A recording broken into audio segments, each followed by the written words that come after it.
Dale. So here we go. Now we're gonna do the inside pre-trip inspection. And we start with the seatbelt. My seatbelt is not cracked, not broken. Latches properly and unlatch. Now I'm gonna do a safe start. I gotta make sure that my truck is in neutral. Both valves are out. And we start checking the ABS light. ABS light came on. ABS light came off. No warning lights, no alarms in the panel. Now I'm checking that my air pressure is at 90 psi. So I'm gonna set it down to 90. Make sure it's in 90. All right, air pressure is at 90. So I'm gonna start the vehicle, view the air, listen to my governor release. Use the clutch, start the vehicle. All right. Now we're gonna give it some help to 120 to 140. So you're gonna give it gas and don't pass 15 RPM and keep the gas after the governor release.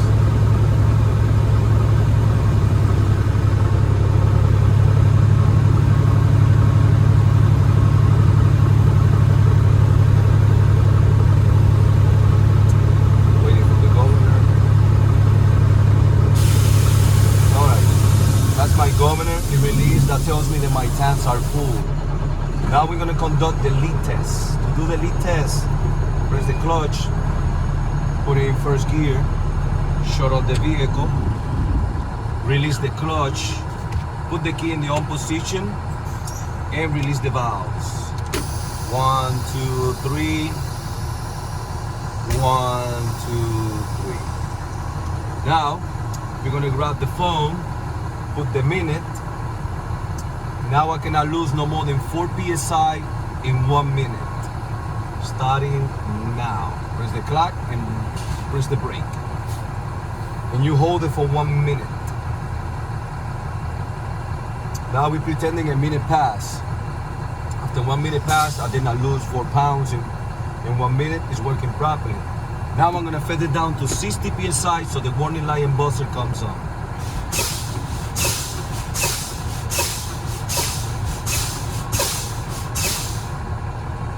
My warning light and buzzer came on, they're working properly. Now I'm gonna go in 40 and 20, and my parking brakes pops out. And right here, you're looking at the parking brakes. Make sure that both parking brakes comes out.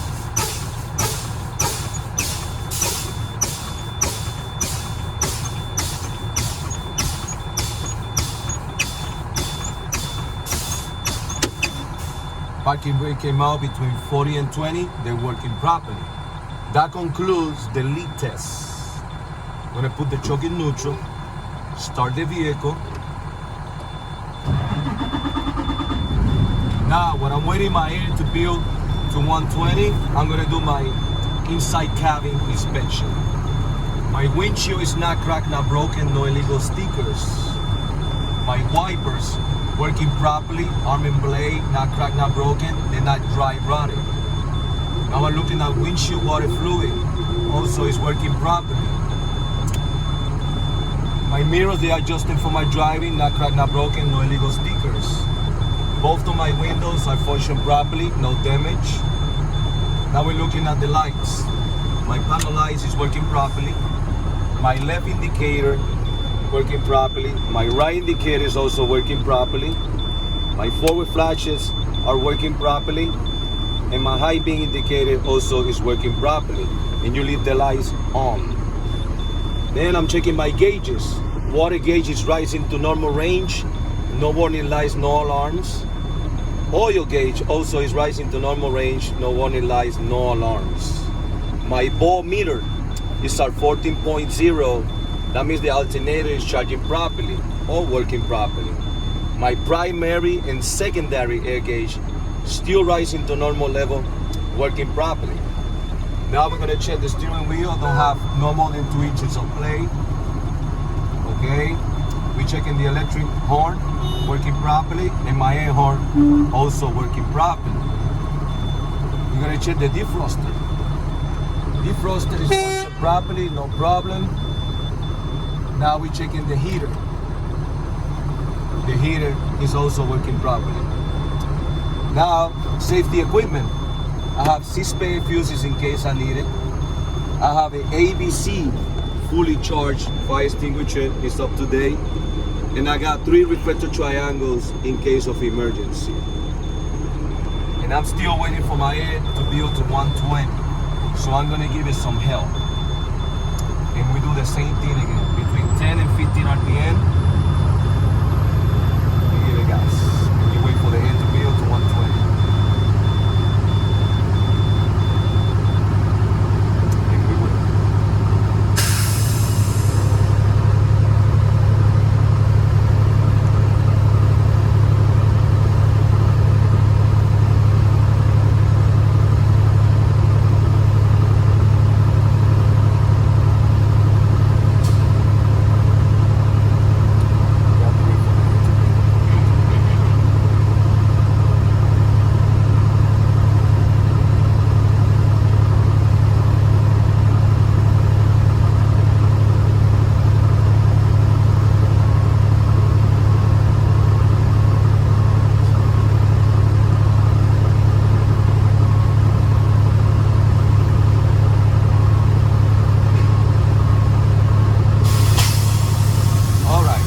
Heard the governor is just released.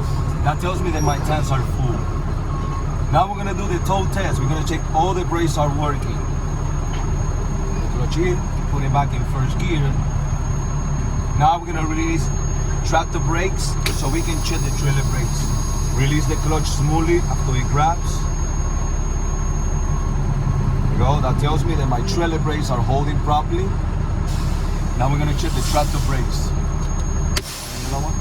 And push the trailer brakes. Same process. Release the clutch smoothly until you feel that it grabs. That tells me that my tractor brakes are also working properly. Now you press the brake and release the tractor brakes. Now we're gonna move 5 to 10 feet. Make sure the service brake is working. The steering wheel doesn't lean to the left or to the right when you apply the brake. Release the clutch and move 5 to 10 feet. 1, 2, 3, 4, 5. Press the clutch and stop. Service brake is working properly. The steering wheel didn't lean to the left or to the right. Put it in neutral, bow down, and shut off the vehicle. That concludes my in-car inspection. I'm ready to do the outside inspection. For purpose of the test, I will leave the key in the vehicle. When you get out of the vehicle, you exit with the 3 points of contact. And that's how you do the in-car inspection.